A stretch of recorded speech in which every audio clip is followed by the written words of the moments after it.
What's up, everybody? Welcome to the breakdown on Skipani. My name is Mandisa, and on the couch today we have the supreme leader. So we're going to be chopping it up about music and life and things.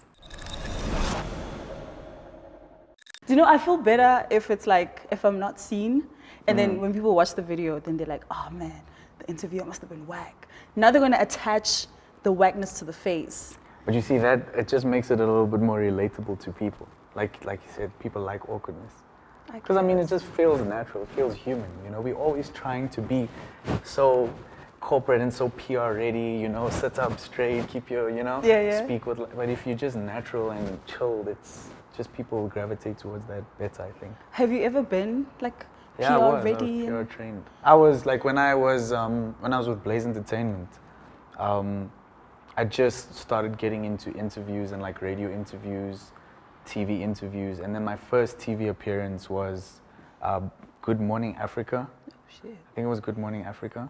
It was big. Was it big? I think so, yeah. I mean, it was big to me because it was my first TV appearance. Yeah. So literally, like, I had to leave class a little bit early because I was still in high school at the time. Shit. Just so that my father can fetch me so we can go. And then I got there, and then fair fortune had to like sit me down and be like, okay, so this is what you need to do. You need to sit up straight. Don't say things like this. Don't say this. Don't say this. You know? This is before the interview, like right before you were supposed to go on live. But then every single interview after that, you know, I'd get the little PR training brief type of thing, just so that I know. When I look at your evolution, you know, it kind of brought into focus the like reinvention.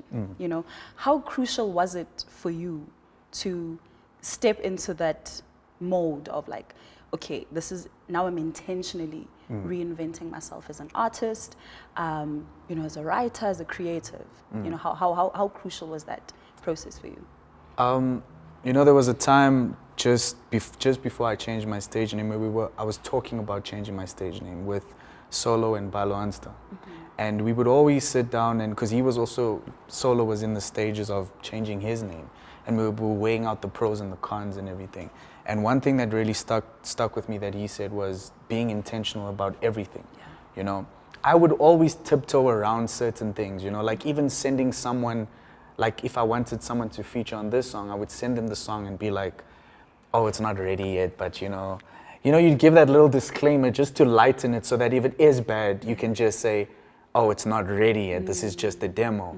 And I let go of that because there's no reason to second guess ourselves about anything. So being intentional about literally every single thing just makes not the evolution, but the transition feel smoother. So certain things about my brand, I was very intentional about amplifying it, you know. I've always mentioned, like for example, Johannesburg South in my music, that's always been present there. But now I was a little bit more intentional about it. Now I specifically made it a part of my brand to represent Johannesburg South because of the lack of Johannesburg South representation in South African hip hop. You know, it's always North Side, West Side, East Side, Soweto. And for me, I'm not from any of those, so it's like, where do I fit in?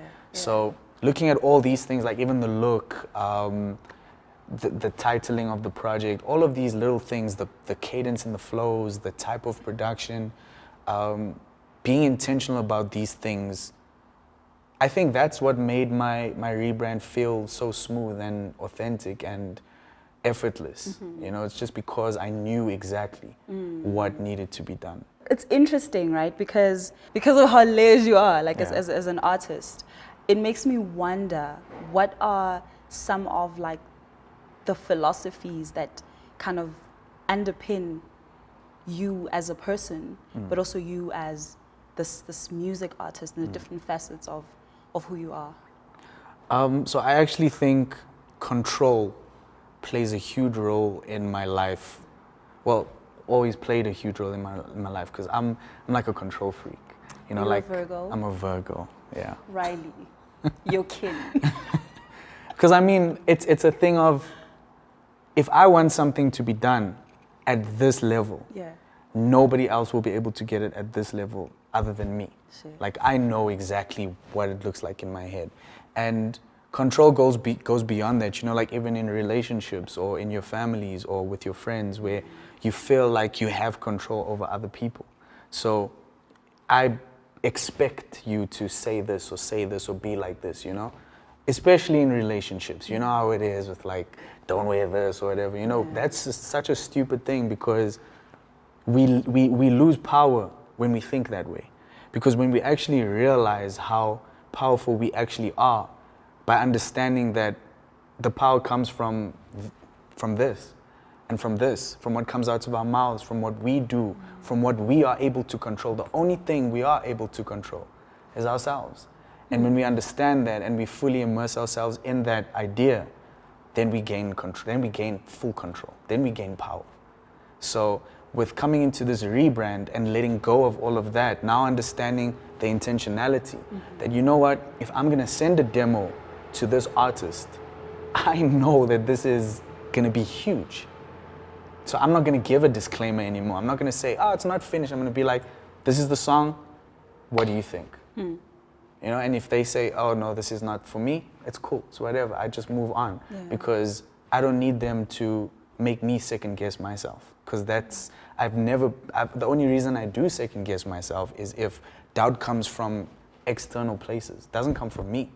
I don't sit down, I'm not the type of person to sit down and think, yo, am I actually doing this right? What's wrong with me? I'm not like that. Yeah. The second the doubt comes into my mind is when somebody like a close friend or somebody says, do you think this is, you know, and I'm like, oh, flip, actually, you know? Yeah. So letting go of that Yeah. is my philosophy. Like, shit, that's just being- powerful. yeah.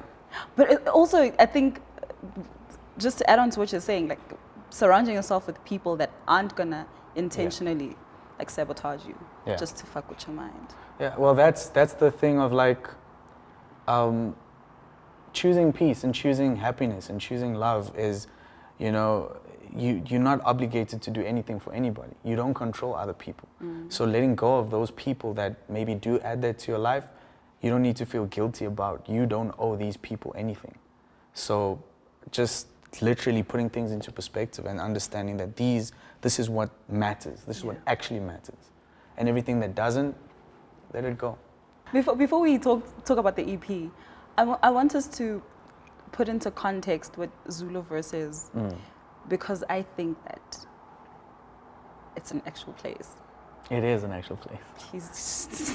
Please talk about Zulu Verse. This is the thing about like intentionality, you know, and being intentional about my brand and being authentically myself. I am a geek, you know, I like superheroes and Star Wars and I like things like that, you know, and I'm not gonna pretend like I don't like it, but the best way that I can go about it is like including it in some capacity in my brand. So I've always kind of did that, but now I can go a step further. So for example, I used to have this little braid at the back of my head. I called it called the Padawan braid, which the Jedis in Star Wars would have that when they're in training, you know, so that was like my training.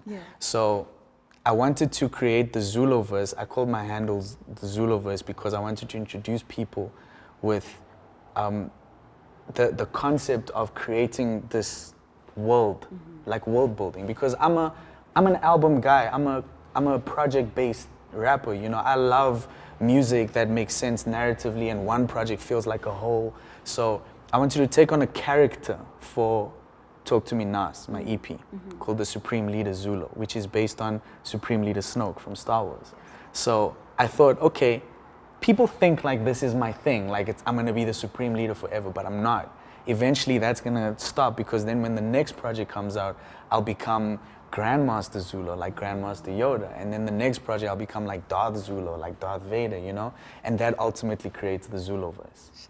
You know, so it's like, especially right now in the media, the way we're so deep in the multiverse stuff, like with Marvel and with this, I don't know if you saw this new movie, Everything Everywhere All at Once. It's a beautiful movie. It's the best movie of the year, I think. So because the multiverse idea is so heavy right now, I think this was all just divine alignment for me. Because now I'm literally creating the Zulu Verse at the same time. So yeah. I have a lot of thoughts about that. Yeah? Ugh. What are your thoughts? No, it's just scary, right? Because now I feel like we are full on in like parallel reality realm. Yeah. Where we are living in the physical, we here, but there's also like other worlds that we're tapping in, and that scares me. Because it's like there's no grounding. I don't think it's scary. I agree with you, but I don't think it's scary. I think it's actually, what's the word? I can't get to a word, but it's cool. It's interesting, you know, to like, because especially in the last few months of my life, there's things that's been happening around me that is hard to explain. It feels like magic, you know? And I do believe that it's just because of that alignment and putting things into perspective. Like when you genuinely understand, you know, you start to see things a little bit differently. When you actually focus, when you really focus, you know, you can unlock something that isn't physically there, but it exists.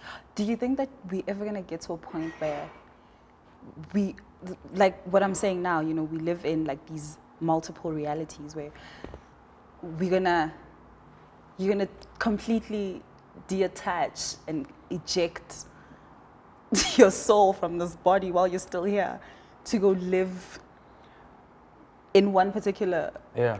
Do you think so? I think that's possible. I do. I think Zulo? Like, I seriously? mean, lucid dreaming is a thing, right? Yes. Like, that's kind of basically that, isn't it? Yes. But that's like a scarier version of that. Yes. So I mean, if that's real, we all have this interbeing in all of us, the higher self, right? And we all, I think all of us are trying to get to that, to be the best version of ourselves that we can be. Yes. And you know, that is like that. It's like separating your soul from your physical self and just graduating. You know, graduating, yeah. That's not scary. That's amazing. That's dying. That's death. You know, like there's this TikToker that I really liked, like the Reddit woman or the Reddit man, and every time I see these TikToks of them talking about these weird stories, like this one story was this girl who she was in a club and she just randomly felt the urge to tell people that her leg was broken, but her leg wasn't broken. So she went to this guy and said, "Sorry, I don't know why I'm doing this, but my leg is broken. I don't know why I'm telling you." And the guy started crying. And then eventually they asked, like, "Why are you crying?" He's like, "No." So when his father was alive, he told his father that for us to understand that there's life after death, or like this other realm of like existing, the next life, we need to communicate with each other to say that it's real. So they came up with the phrase, "My leg is broken." Because that's a weird thing. It's basically implying that his father somehow managed to take control of her in the spiritual realm and like tell him. I don't know, it's a weird thing, but it's interesting. I like things like that. I like that. Spooky. It's spooky, but it's nice. It's not a demon, at least. It's just his father. I mean, we don't know. Yeah, I mean, I guess so. Man, let's talk about the EP. Yeah. You said that it's the story of your journey to regaining confidence. Yeah. And that sort of becomes like the overarching theme for the EP. Talk to me about putting it together, you know, process. So like, I do believe I lost my confidence because I tried to, I accommodated too many people, because I was always a very confident person, a little bit too confident, to a point where I would carry myself like I am better than everybody else. The things that would come out of my mouth was like sometimes it come across as rude, or, you know? Yeah. I was like that. I was 17 also. This is all 17-year-old me. And a lot of people, I lost a lot of opportunities because of it, through Blaze Entertainment, actually. Like I said, I would tweet the wrong thing sometimes, I would say the wrong thing sometimes. Yeah. And I always thought like, I know, like, screw everybody. That was my attitude. And I was once told that Trix's career will end before it even starts because of my attitude. So because this is all I know, this is everything to me. I wanted this thing to work, so I was willing to do anything. So I just toned it down a bit, you know, accommodated a lot of people. even in my first video shoot, the director, because remember, I'm a Virgo, I love control, so I knew the level that my music video needed to be at. So when we were on set, I would always like, I wasn't rude, I don't think I was rude, but I'd always be like, yo, let's see how it looks or whatever. And I'd explain my ideas and he would kind of shut them down. And he said once, he said, I've worked with Casper, I've worked with AKA, I've worked with all these big guys and nobody's as difficult as you. And I thought like, yo, he insulted me in front of everybody at that shoot. It was bad. And coming into this project now, because like I said, I accommodated a lot of people. Yeah. I started coming across so many problems with the people, like the guy who was mixing and mastering my music, the guy who was directing my music video and editing it, just everybody, my publicist, everybody in my life, I was running into issues. And I thought, maybe I'm the problem. Like, how can I have issues with all these people? Maybe I'm the problem, you know? And I got this like spiritual awakening where I realized that there's a reason that I'm like this. Is because I do everything at such a high level. You know, when I'm in control and I get it to this level, everybody's like, yo, this is good, this is amazing. So why should that be an issue if I just have a standard? So I just needed to understand that so that I can unapologetically put my foot down and be like, nope, this is how it needs to be. Yeah. This is what needs to happen. This is, you know, and I got my confidence back. I was told like, you lost your confidence because you tried to accommodate too many people. People told you that you shouldn't be this way because that level of confidence is scary to people. Because it's like, how can you feel that good about yourself? So from that day, from that moment, I stopped. I started carrying myself the way that I feel. And I feel like the best rapper in the country right now, you know? I do feel like that. And I'm going to continuously work towards that because that is how I feel. And nobody can tell me like, oh, you think, nah, I am. Because you can back it up. Because I can back it up. So To Me Naace is that, like, because this is real life. This is not just what the project represents. This is literally what I went through.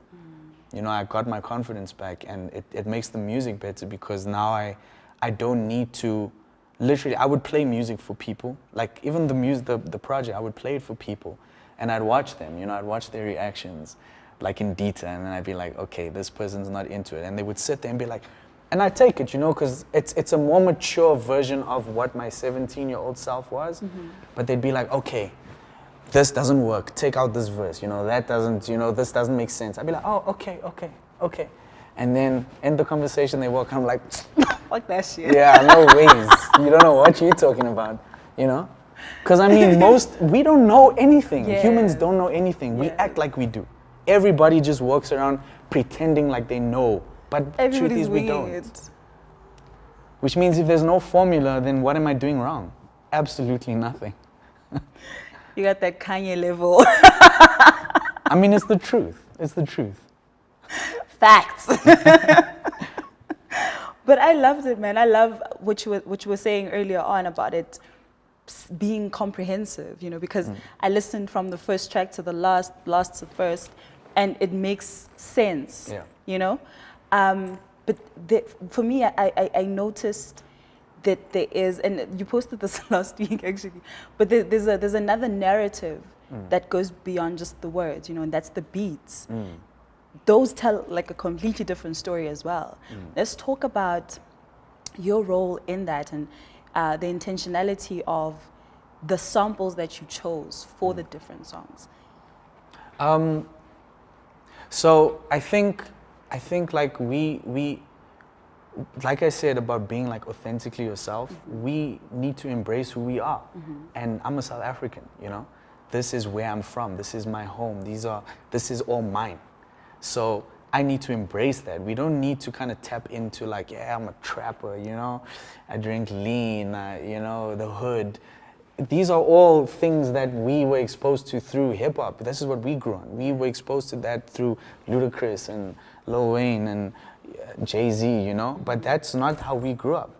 I mean, I'm not saying like the stories aren't similar. We all have our own struggles. But if we embrace our own, then it just feels, we don't feel like we doing a crime to ourselves. We committing a crime against ourselves, you know? So approaching the music, I was very intentional about making sure that if I'm going to sample, I'm going to sample solely South African old pop and house music, you know?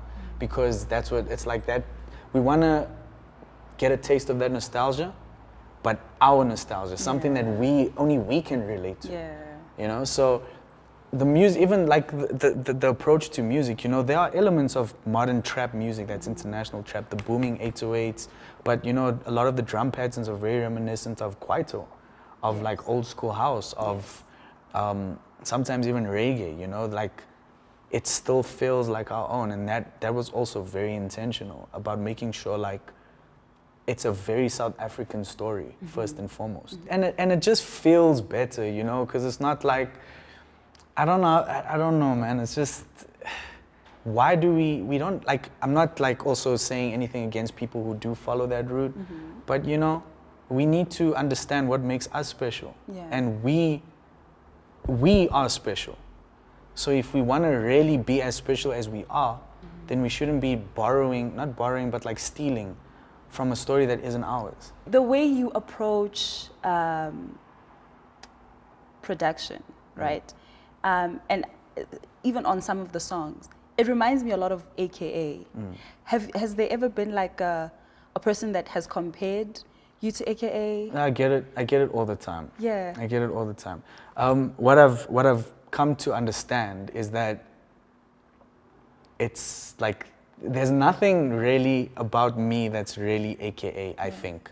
I think it's more, a lot of the time, you know, your mind kind of, okay, he's colored. And there's not another colored commercial rapper like at that level. So, okay, that's who we associate him with. Because I got that AKA comparison when I was in high school. Shit. When I was doing my mixtape in Blaze Entertainment. Yeah. You know? So what then? You know? What then? Because, you know, a lot of people would talk about like the two songs, Just Vibes and Love Your Life, in terms of production, because AKA very much was inspired by the Kwaito era and like bringing that type of, you know, because he's also authentically South African. And somebody, like I did the Sobering the other day, and they mentioned the first song, Let's Talk, as like, that reminded them of levels. And I'm like, okay, now that is different, because I thought you would say like Just Vibes and Love Your Life. So then I realized that it doesn't matter what I do or how I do it. AKA is one of the biggest artists in the country.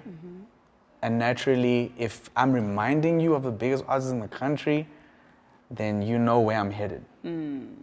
So that's all I'll say about that. And also like this kind of, it shows the gap, because shouldn't there be more artists like him that you could be like, oh no, smang mang, smang mang, smang mang, and smang mang sounds like AKA, you know, how you would get with Casper and how you get with all these other artists, you know. So it shows that there is definitely something that he's doing that is uniquely him, or uniquely South African, that everybody else isn't doing, but you are kind of doing as well in that space. Somebody actually told me something that I actually liked, is that it's because what I'm doing is so different that the last time they were exposed to something like that was like levels, or like coming from that levels, you know, because AKA, I do feel, is a pioneer for sampling South African, old South African music, you know?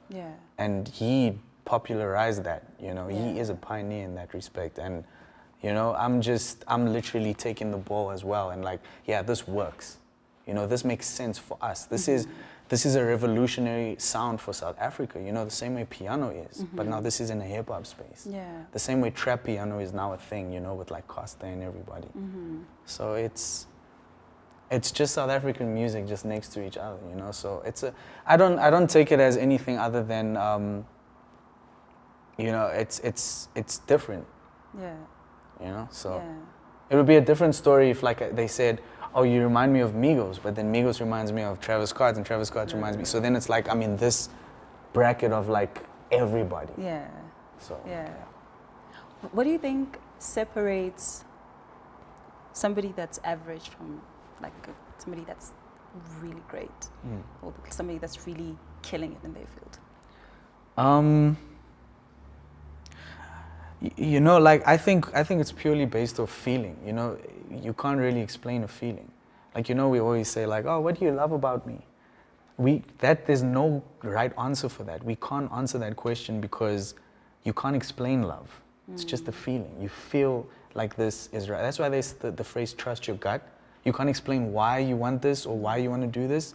You just feel like this is what you need to do. So I think you'll feel it. Like, you'll know, oh, this is special, you know? Music, the game is saturated. There's so many artists out there. There's so many rappers. There's so many producers. And none of us are really trying. I mean, that's not a bad thing also. I know a lot of people who are in this game, like, and just like, they just want to make music. They just want to have fun. And that's a good thing. The way I have fun, however, is by making the best music. So that is what I'm trying to do here, you know? So, I mean, if you don't want to be special and you just want to make good music, fantastic. Nothing wrong with that. That's beautiful. But me, I'm always looking at it like, what's the best way I can stand out, you know? Like, I remember I did the MTV-based Cyphers in 2017.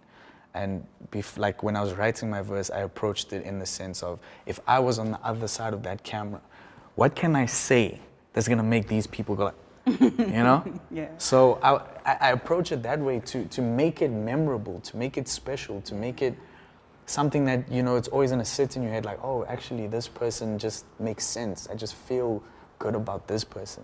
So I can't really say like, oh, this is how it is. It's just a feeling. I obviously just feel that way about myself, but other people will be able to say, oh, I feel this way about you. It's up to the people to decide. Talk to me nice, I don't understand ya. Keep all your likes, fuck your double taps, yeah. Okay, let me chase, you gon' need to catch up. Ain't as you might wanna